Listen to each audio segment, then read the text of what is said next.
Jean-Michel a un peu abordé ou un peu piétiné les plates-bandes à certains égards, quand même un peu braconné mon terrain, et il a notamment effectivement souligné la prise en compte croissante des droits humains dans les textes de l'olympisme. Alors tu as évoqué effectivement la récente session de Mumbai qui a intégré trois références aux droits humains dans la charte, mais j'ai vu aussi que le mouvement olympique dispose d'une déclaration des droits et responsabilités des athlètes, d'un cadre stratégique du CIO relatif aux droits humains, et j'ai cru comprendre aussi que le contrat de ville des 23e Olympiades, donc des Jeux de Paris, est le premier contrat qui faisait mention ou référence aux droits humains, indiquant notamment que le COJO, le COJOP, s'engage à interdire les discriminations, à protéger et à respecter les droits de l'homme, et veille à ce que soit remédié à toute violation des droits de l'homme dans le pays hôte. Rien que ça. Donc un projet ambitieux. Et c'est vrai qu'à hauteur de texte, on pourrait dire que l'olympisme évoque un peu la cité idéale.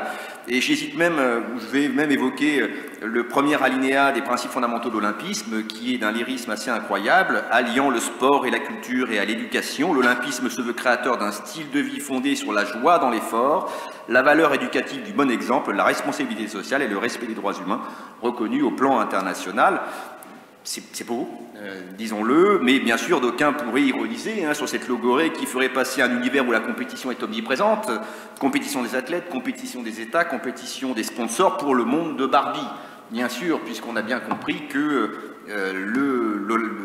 les Jeux Olympiques posent éventuellement problème au regard des droits humains, et les JO précédents ont permis déjà de renseigner assez largement cette question-là. Je pense par exemple à Rio, où il est avéré que la construction des équipements olympiques a entraîné des expulsions massives des populations pauvres des favelas, on sait qu'en Chine il y a eu des problèmes avec la liberté d'expression, et je ne parle pas des lois anti-LGBT en Russie. Donc, bien sûr qu'il y a une problématique droits humains en rapport avec les JO, et ce qui est le plus frappant d'ailleurs quand on s'intéresse à cette question-là d'un peu loin, c'est la diversité finalement du sujet.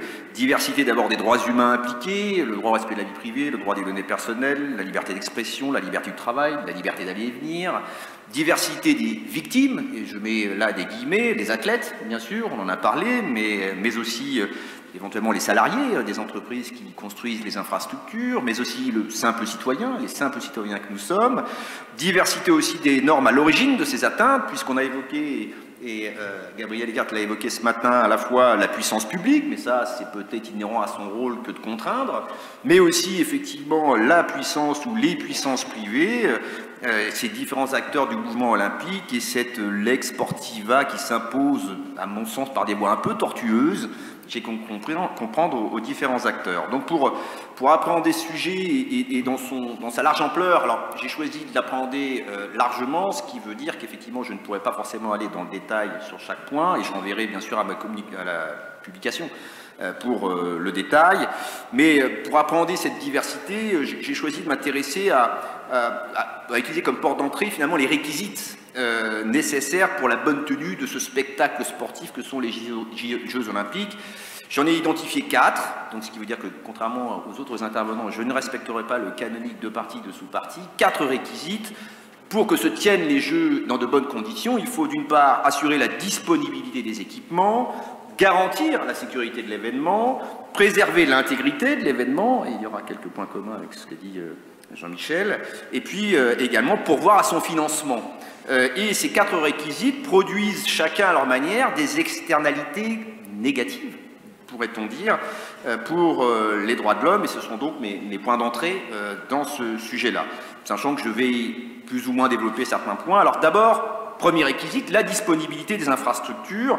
C'est une question effectivement qui évoque plutôt l'amont des Jeux peut-être que leur déroulement en eux-mêmes. C'est une question qui a déjà donc été un peu abordée, cette question de la préparation à travers les interventions de ce matin.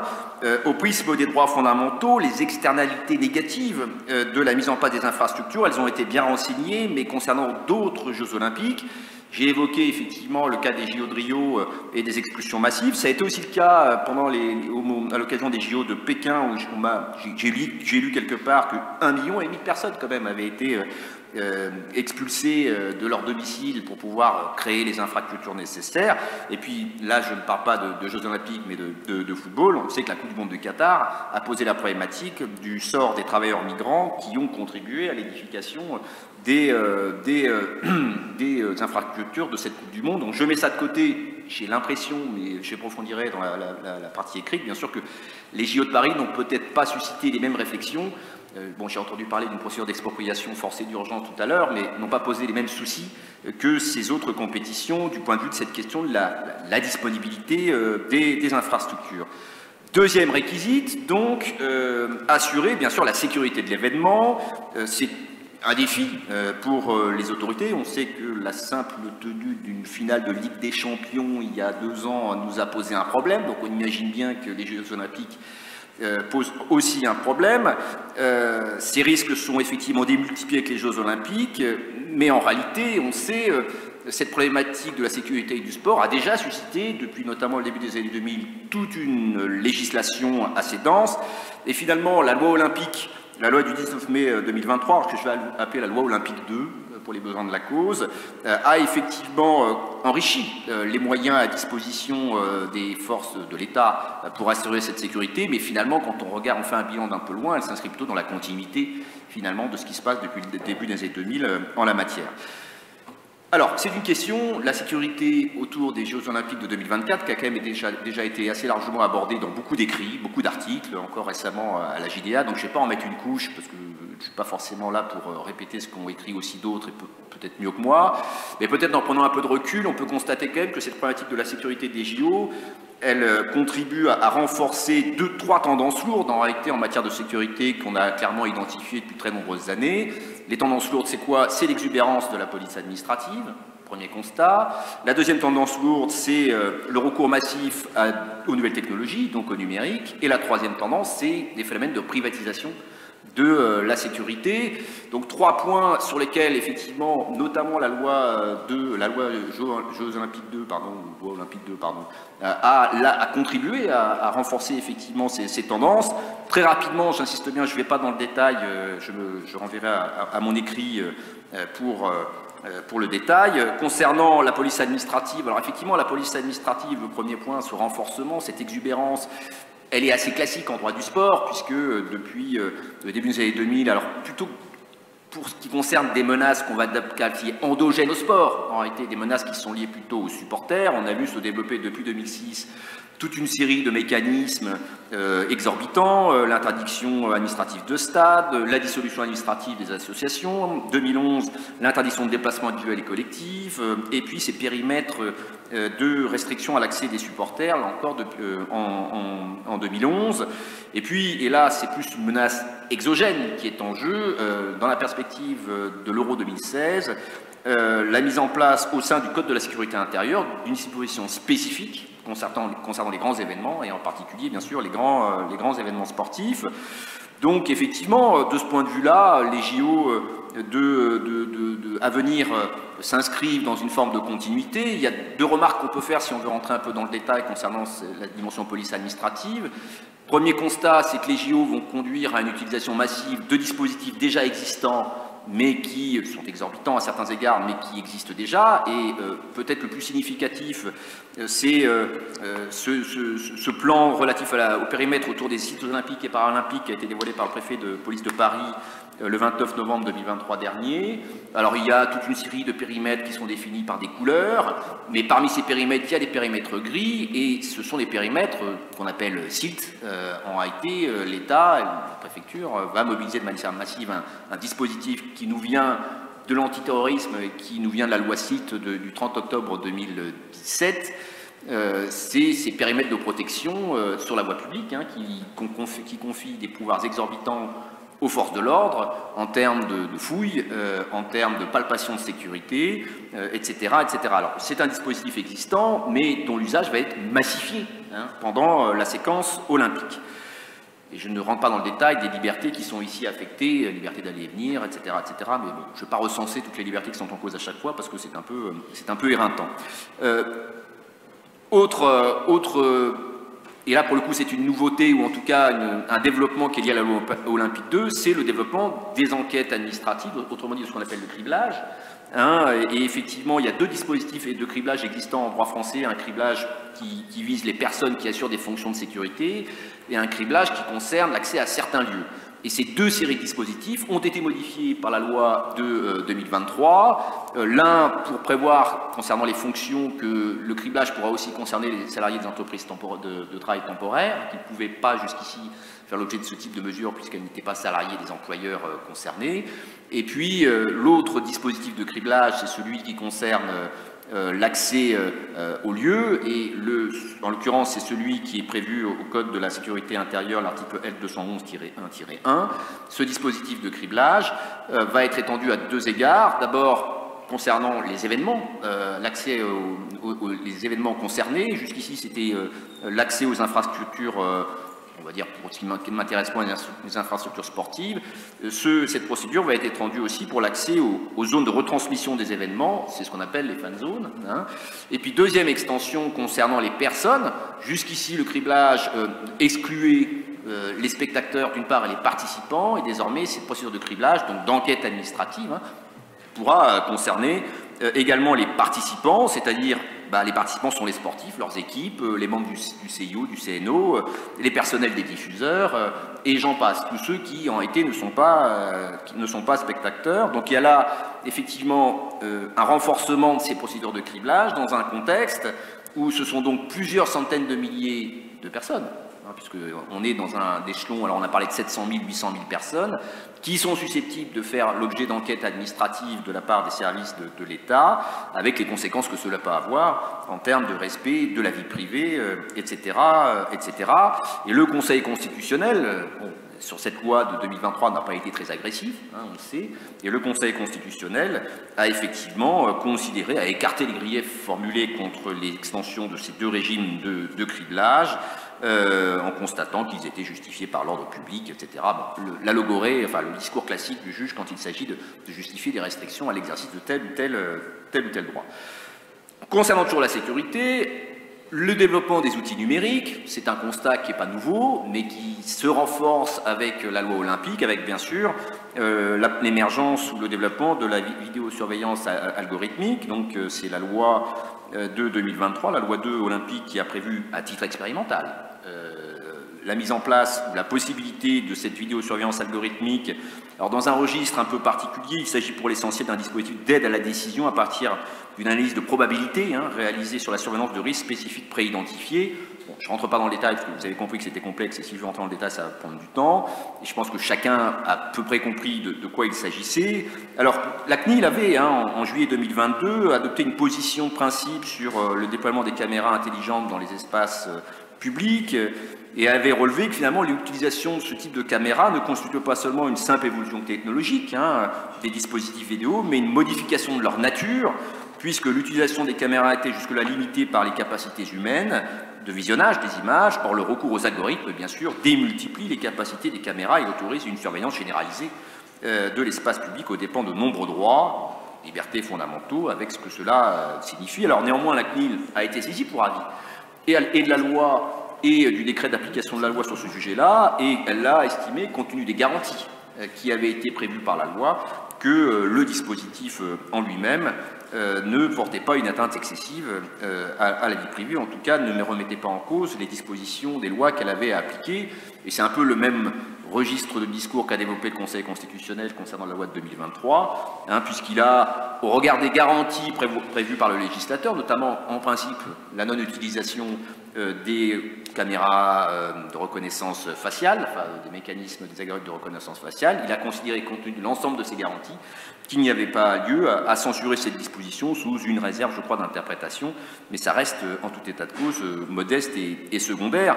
Toute la difficulté étant bien sûr avec ce type de dispositif, 2 choses. D'abord, le temporaire va-t-il rester temporaire, puisque c'est toujours pareil avec ces dispositifs, une fois qu'on a goûté au plaisir, je sais en tout cas que les forces de l'ordre, une fois qu'elles ont goûté au plaisir d'un nouvel instrument, d'un nouveau jouet, ont en général volonté de pouvoir continuer à l'utiliser, et il est probable que l'expérience ne s'arrêtera pas à 2025. Et puis la deuxième chose, c'est que bien sûr, et la CNIL l'a dit dans sa position de juillet 2022, c'est que ces technologies ont un potentiel d'adaptabilité qui font que d'un simple réglage, on peut effectivement changer la portée de l'utilisation de ces outils-là. Il y a eu une enquête récemment dans un journal en ligne, un Pure Player Disclose, qui a montré que d'ores et déjà, des collectivités locales utilisent de manière massive des mécanismes de vidéosurveillance algorithmique, y compris d'ailleurs avec reconnaissance faciale, et ce sans base juridique. Et on n'a pas forcément, il faut le dire, un juge administratif extrêmement agressif ou extrêmement pointilleux sur la licéité ou la légalité ou les bases juridiques de ces dispositifs-là. Donc là, on va dire que c'est vertueux, c'est une loi qui le prévoit à titre temporaire, mais je pense qu'il ne faut pas trop se faire d'illusions sur à la fois le temporaire et aussi sur la réalité de l'utilisation de ces outils-là aujourd'hui en France. Donc voilà pour l'aspect numérique, et puis reste l'aspect privatisation de la sécurité, et là je vais aussi aller assez vite, puisque c'est un phénomène qui est assez renseigné, ça fait très longtemps qu'on parle de co-construction, de continuum en matière de sécurité. Les Jeux Olympiques illustrent bien cette idée de continuum ou de co-construction. Il suffit de voir le protocole d'État Paris 2024 relatif à la sécurité et à la sûreté des JO qui a été adopté en 2021, où on voit bien comment les rôles sont répartis entre d'une part l'État et d'autre part le COJOP, enfin l'institution, on va dire le COJOP, quant aux responsabilités en matière de sécurité, et en particulier le COJOP aura la prise en charge de la sécurité des sites de compétition et des abords immédiats des sites de compétition, autrement dit, des sites y compris la voie publique. Et là, de ce point de vue-là, on peut renvoyer aux dispositions du Code de la sécurité intérieure qui définissent un cadre juridique permettant aux agents sécurité privée, d'intervenir dans les périmètres, les fameux périmètres de protection que j'ai mentionnés tout à l'heure, où ils peuvent procéder à l'inspection visuelle des bagages, et éventuellement la fouille avec le consentement des personnes concernées. Ils peuvent également procéder à des palpations de sécurité sous le contrôle, bien sûr, d'officiers de police judiciaire. Donc les acteurs privés sont d'ores et déjà très largement associés à ces missions de sécurité, étant entendu que là encore, le Conseil constitutionnel, mais c'est plus vieux, ça date de 2018, puisque cette possibilité-là est assez ancienne, le Conseil constitutionnel n'a rien trouvé à y redire, et en particulier, il n'a pas considéré que le fait d'associer des agents de sécurité privée à la surveillance des périmètres de protection posait problème, dès lors que cela se fait sous le contrôle effectif et continu d'un officier de police judiciaire. Et d'ailleurs, la loi concernée a été modifiée en 2021 pour intégrer cette réserve d'interprétation. Donc voilà pour le deuxième réquisite, assurer la protection. Troisième réquisite nécessaire, et là pour le coup, on est sur des terrains assez proches de ceux qui ont été explorés ou labourés par Jean-Michel Marmaillou, c'est la question de l'intégrité des Jeux Olympiques. Bien sûr que c'est aussi nécessaire à la bonne tenue de ce spectacle. Alors je ne vais pas être exhaustif comme l'a été mon voisin de droite, mais peut-être insister sur deux points concernant cette intégrité. Elle suppose d'une part la loyauté des compétitions, et elle suppose aussi la neutralité politique des Jeux. Et c'est deux points aussi qui ont à voir de manière assez intéressante avec la problématique des libertés. D'abord, la loyauté des compétitions. Alors, la loyauté des compétitions, ça a été évoqué, défini, donc je ne vais pas rentrer dans le détail, mais il y a deux points qui me paraissent intéressants du point de vue des droits fondamentaux. C'est d'abord la problématique, effectivement, de l'accès des athlètes transgenres et intersexués aux compétitions sportives des Jeux Olympiques. Alors, il y a effectivement dans les textes olympiques des proclamations concernant la lutte contre les discriminations qui incombent au CIO, qui incombent au CNO, etc., etc. Donc je ne rentre pas dans le détail. Mais effectivement, la charte ne garantit pas l'accès des athlètes intersexes ou transgenres aux compétitions organisées dans le cadre des Jeux Olympiques. Et en réalité, le CIO renvoie le soin aux fédérations internationales de définir les règles de sélection en la matière. Je cite là un texte du CIO. Il est du ressort de chaque sport de déterminer comment un athlète peut être avantagé de manière disproportionnée par rapport à ses pairs et qu'il n'est pas en mesure, lui, CIO, d'établir des règlements qui définissent des critères d'admission pour tous les sports. Donc il faut se tourner vers, effectivement, les statuts ou les règlements élaborés par les fédérations internationales le plus connu, entre guillemets, parce qu'il a eu les joies d'un contentieux en cours, c'est bien sûr celui de la Fédération internationale d'athlétisme, qui a modifié effectivement ses règles en la matière par des règlements du 21 mars 2023, ou entré en vigueur le 31 mars 2023. Alors, je ne rentre pas dans le détail, mais effectivement, ces règlements déterminent toute une série de conditions pour qu'un athlète transgenre ou un athlète intersexué puisse participer aux compétitions sportives. Alors, pour les intersexués, je vais vite, l'athlète doit être reconnu par la loi comme de sexe féminin ou intersexe et maintenir en continu son taux de testostérone à un certain niveau, et ce, aussi longtemps qu'il souhaite conserver son admissibilité à concourir dans la catégorie féminine. Alors vous le savez, parce que ça a été évoqué là encore par Jean-Michel, qu'il y a un contentieux devant la Cour européenne des droits de l'homme à ce sujet-là, concernant l'athlète sud-africaine Caster Semenya, un arrêt du 11 juillet 2023, où la Cour... Alors, bon, la Cour a dit beaucoup de choses à certains égards, c'est que les droits sont en cause. Elle a bien expliqué que dans la mesure où la requérante est obligée de subir un traitement pour ne pas être exclue de la catégorie féminine, elle est directement affectée dans son identité personnelle, mais aussi dans son droit à exercer une activité professionnelle. Elle a également relevé que cette femme était victime d'une discrimination en raison de son sexe et de ses caractéristiques sexuelles. Donc bien sûr, il restait à déterminer si ces discriminations avaient une justification objective et raisonnable, et c'est là que ça a un peu coincé, puisque le tribunal suisse concerné n'avait pas fait le travail, et qu'en réalité, c'est pour ça que la Suisse a été condamnée, mais la Cour ne s'est pas vraiment prononcée encore sur le fond. Donc il y a eu, je crois, un renvoi en grande chambre. On en saura peut-être plus sur ce sujet-là, mais les choses sont encore un peu en suspens, finalement, sur la possibilité pour une fédération internationale, finalement, d'imposer à une athlète de subir des traitements pour pouvoir intégrer les compétitions. Donc voilà pour la question de la loyauté dans sa version axée des personnes intersexes et transgenres. Et puis il y a bien sûr l'aspect dopage, là encore qui a été évoqué. Alors effectivement, de ce point de vue-là, le droit du sport est un îlot d'exorbitance, puisque bon, ça fait très longtemps qu'on a constaté que les règles relatives au dopage sont très largement attentatoires aux droits des sportifs, le passeport biologique, l'obligation de localisation. J'ai vu que des auteurs ont évoqué le sportif comme sportif de haut niveau, comme citoyen de seconde zone, sous-citoyen. Et c'est vrai que le constat est d'autant plus gênant que, comme ça a été mentionné ou évoqué, finalement, l'objectif de lutte contre le dopage, on l'a longtemps justifié par la défense ou la protection de la santé publique. Et en réalité, on est bien amené à reconnaître qu'il s'agit d'abord de préserver l'intégrité des compétitions sportives.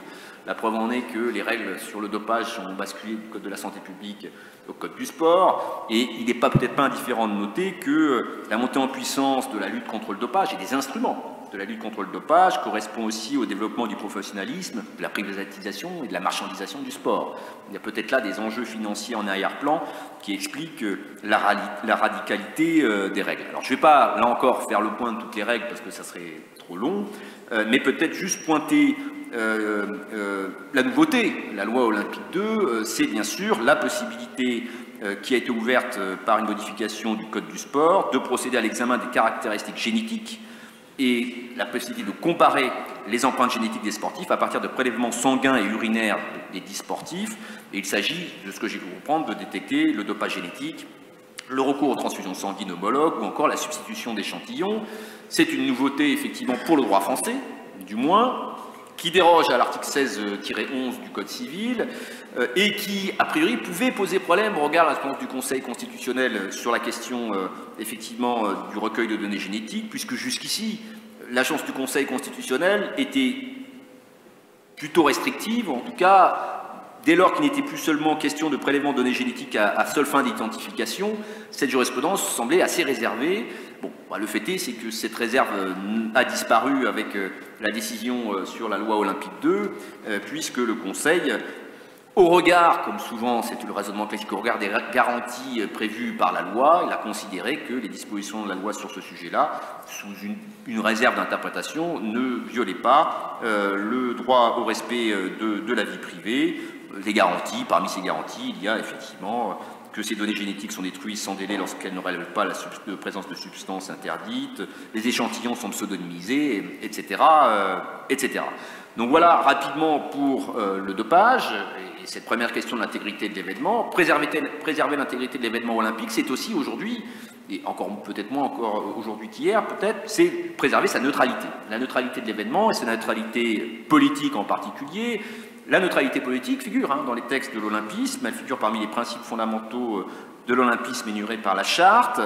Bien sûr que cette neutralité, elle vise à préserver l'autonomie du mouvement sportif par rapport aux ingérences politiques. Elle prétend, ou elle a prétendu, a priori, à une époque, faire de cet événement un événement finalement apolitique. Alors cette neutralité, elle constitue un atout, probablement pour les athlètes. Elle leur permet peut-être de... En tout cas, on peut y voir une façon d'éviter les interférences des États à l'occasion, par exemple, de la sélection pour les Jeux Olympiques, mais elle est aussi, cette neutralité, elle a un coût pour les athlètes, et elle s'est traduite par une règle qui figure dans la charte olympique, qui est la règle 50 de la charte, qui dispose la chose suivante: aucune sorte de démonstration ou de propagande politique religieuse ou raciale n'est autorisée dans un lieu, site ou autre emplacement olympique. Donc cette règle, qui est relativement ancienne, elle résonne bien sûr dès qu'on évoque cette règle. On pense aux JO de Mexico et aux deux athlètes qui avaient levé le poing ganté noir pendant leur hymne national. Cette règle, elle a été effectivement reniée récemment à cause, grâce à, pour être plus juste, aux revendications en particulier des athlètes américains dans le cadre du mouvement Black Lives Matter, et donc suite au décès de George Floyd. Il y a eu une remise en cause assez massive qui a conduit à développer une réflexion au sein du CIO via notamment la commission des athlètes, et qui a conduit à partir des JO de Tokyo au développement d'un entre-deux, on pourrait dire, avec des directives, des lignes directrices établies par le CIO en vue de ces JO, mais qui ont été répliquées par la suite, et dont il ressort que cette prohibition des démonstrations, on pourrait dire au sens politique du terme, ne concerne désormais que le terrain de la compétition, le village olympique et les cérémonies officielles, ce qui, à contrario, laisse entendre que dans d'autres contextes liés aux JO, notamment les médias, les conférences de presse, l'athlète retrouve pleinement sa liberté d'expression, et cette évolution a été, on pourrait dire, chapeautée récemment par la modification de la charte et l'introduction d'un point 2 à l'article 40, qui dispose effectivement désormais que tous les concurrents jouiront de la liberté d'expression dans le respect des valeurs olympiques et des principes fondamentaux, et conformément aux directives établies par la commission exécutive du CIO. Donc on imagine que ce n'est pas non plus open bar, on peut imaginer qu'il s'agit plus de donner un cadre dans la charte aux lignes directrices à venir. Donc finalement, il faut nuancer l'idée que l'expression de l'athlète est beaucoup plus libre aujourd'hui qu'elle n'était hier manifestement, et on peut avoir le sentiment que les menaces sur la liberté d'expression des athlètes aujourd'hui procèdent plus soit de leurs états d'origine, éventuellement, soit éventuellement de leurs obligations contractuelles au titre des contrats de sponsoring, plutôt qu'en raison des règles relatives à l'olympisme. Alors, je ne sais pas combien de temps il me reste en fait, parce que 5 minutes, c'est parfait. Concernant toujours cette règle 50, liberté d'expression, je tire un fil, puisqu'on parle des Jeux Olympiques qui ont lieu à Paris, c'est que cette règle, la règle 50, elle a été évoquée dans le contexte français au sujet de la problématique du port du voile par les athlètes lors des compétitions des JO. Elle a été évoquée par la Fédération française de football, en réalité, pour justifier la prohibition des ports de signes religieux ostentatoires à l'occasion des compétitions organisées par la Fédération française de football. Qui figurait d'ailleurs dans ce règlement, c'est cette mention à la règle 50.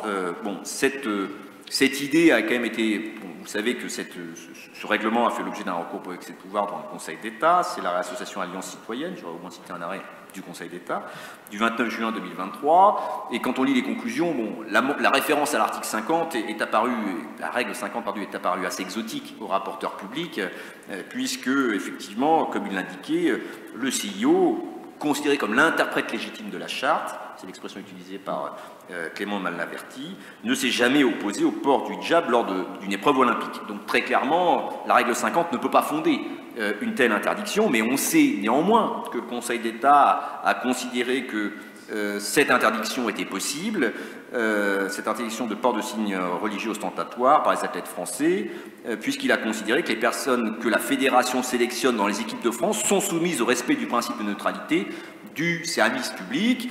Donc effectivement, la ministre des Sports a pu effectivement considérer que les athlètes français ne seront pas autorisés à porter le hijab pendant le temps, les compétitions et pendant les matchs.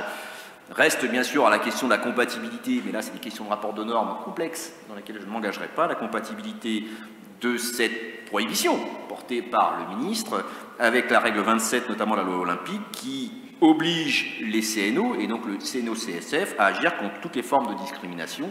Là il y a une vraie question, mais je ne suis pas sûr qu'elle trouvera la réponse dans les mois qui viennent. Dernier point dernier réquisite concernant toujours la bonne tenue des Jeux, protéger le financement. Protéger le financement de l'événement, c'est une question essentielle. On a parlé ce matin de financement, et vous le savez, puisqu'on en a parlé ce matin, qu'au début des années 1980, l'équilibre financier des JO était précaire et que le CIO s'est lancé dans une campagne de long terme de privatisation, de financement des Jeux Olympiques. Et effectivement, ce financement repose aujourd'hui très largement sur des sociétés privées, qu'il s'agisse de partenaires olympiques, de partenaires domestiques, comme on dit, ou des diffuseurs de l'événement. Il est vrai que les organisateurs de ces événements, le CIO en particulier, le COJON aussi, sont très sensibles à la protection des droits exclusifs de leurs partenaires et de leurs diffuseurs, et notamment contre les pratiques de ce qu'on appelle l'ambush marketing. Cette pratique définie par la Cour d'appel, j'ai vu ça dans un arrêt, comme le fait pour une entreprise de se rendre visible du public lors d'un événement sportif ou culturel afin d'y associer son image tout en évitant de rétribuer les organisateurs ou de devenir un supporter officiel. Autrement dit, c'est une pratique de captation des flux économiques liés à une compétition sans la financer. Voilà ce qu'est l'ambush marketing. Eh bien, il est vrai que la lutte contre l'ambush marketing, contre ces pratiques parasitaires, n'est pas sans effet sans conséquence sur l'exercice des droits fondamentaux. Alors, on l'aura compris, on est là à la confluence de la liberté d'expression, du droit à l'image et des libertés économiques, mais j'évoquerai peut-être deux exemples des conséquences délétères que peut avoir sa lutte dans certaines circonstances. La première, c'est la problématique liée à l'exploitation commerciale de l'image des athlètes. C'est l'article 3 de la règle 40 qui effectivement a évolué, en tout cas les pratiques du CIO ont évolué, puisque jusqu'à un certain temps, seuls pouvaient utiliser l'image des athlètes les sponsors officiels de la compétition, mais pas les autres. Et évidemment, on s'est posé la question des opportunités commerciales pour les athlètes, puisque eux ont des sponsors individuels, et s'ils ne peuvent pas les utiliser ou les valoriser pendant la compétition ou les compétitions auxquelles ils participent, ça pose un certain problème. Alors, il y a eu là encore des réflexions au sein du CIO qui ont conduit à une espèce d'entre-deux avec des règles, des lignes directrices là encore qui sont très subtiles. Donc je ne rentrerai pas dans le détail puisqu'il ne me reste plus beaucoup de temps, mais notamment par exemple il y a un encadrement de la formulation des messages sur les réseaux sociaux par les athlètes, où ils peuvent communiquer une seule fois pendant la séquence des JO, j'ai pu comprendre, pour remercier leur sponsor, une seule fois, étant entendu qu'ils ne peuvent pas à cette occasion remercier le sponsor pour un produit particulier qu'offre ce sponsor, mais il y a d'autres règles effectivement assez subtiles.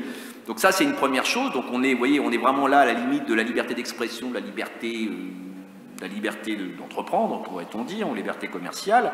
Et puis l'autre illustration de la susceptibilité, on pourrait dire, de ce sujet-là, ce sont les règles relatives à la protection des marques olympiques, alors qui ont été étendues par la loi de 2018, puisqu'on est passé, malgré l'avis contraire du Conseil d'État d'ailleurs, on a étendu la protection des marques olympiques, je dis marques, mais c'est probablement pas des listes, des emblèmes olympiques, olympiques, olympiens, etc. Et quand on regarde un petit peu la jurisprudence ou les pratiques du CIO, on constate une espèce de susceptibilité hors norme. J'ai notamment l'exemple du cas d'un concertiste, un gentil concertiste qui effectivement a voulu créer un groupe de concerts reprenant une appellation d'une société de concerts importante de la fin de la période révolutionnaire ou de la fin du XVIIIe siècle, qui s'appelait le concert de la loge olympique. Bon, ben voilà, c'était quelque chose qui existait vers 1700, je sais pas, 90-95. Il a souhaité, par référence, effectivement, par hommage et peut-être pour s'inspirer de ce projet-là, et le CIO, enfin le CNOSF est venu lui chercher des poux dans la tête, et de telle sorte qu'il n'a pas pu utiliser cette appellation concert de la loge olympique parce qu'elle est protégée par les textes français, le code de la propriété intellectuelle. Et puis il y a aussi l'exemple du magazine Têtu aussi, qui avait, de manière un peu humoristique, au moment des JO d'Athènes, proposé des Jeux olympiques du sexe, et qui s'est vu effectivement chercher des poux dans la tête, là encore, par le CNOCSF, et qui, je crois d'ailleurs, a été condamné, puisque je crois que la Cour de cassation a plutôt validé dans un arrêt de 2009, chambre commerciale, le point de vue qui était celui de la marque, donc une propriété assez absolue. Donc voilà pour ce tour d'horizon un peu, ce survol un peu rapide. Ça donne un peu le vertige finalement, compte tenu de l'ensemble des droits et libertés qui sont concernés. Mais il est vrai, et à juste titre, que, vous l'avez compris, en tant que spécialiste de droits fondamentaux, j'ai plutôt insisté sur les externalités négatives des JO. On aurait pu aussi s'intéresser aux externalités positives en matière de droits fondamentaux. Qu'est-ce que les JO apportent de mieux? Alors je sais qu'il y a l'idée que le sport est un droit fondamental, bon pourquoi pas, mais on perçoit bien que finalement, quand on recherche les externalités positives des Jeux, c'est surtout du côté des libertés économiques. Finalement que l'on doit se tourner. Les JO constituent effectivement des opportunités importantes pour de très nombreux acteurs économiques de toute taille d'ailleurs, et Paul comme tel, et ce constat finalement il est peut-être de nature à confirmer que le Barnum olympique est avant tout un produit de l'industrie du divertissement avec l'éthique sportive en plus. Je vous remercie.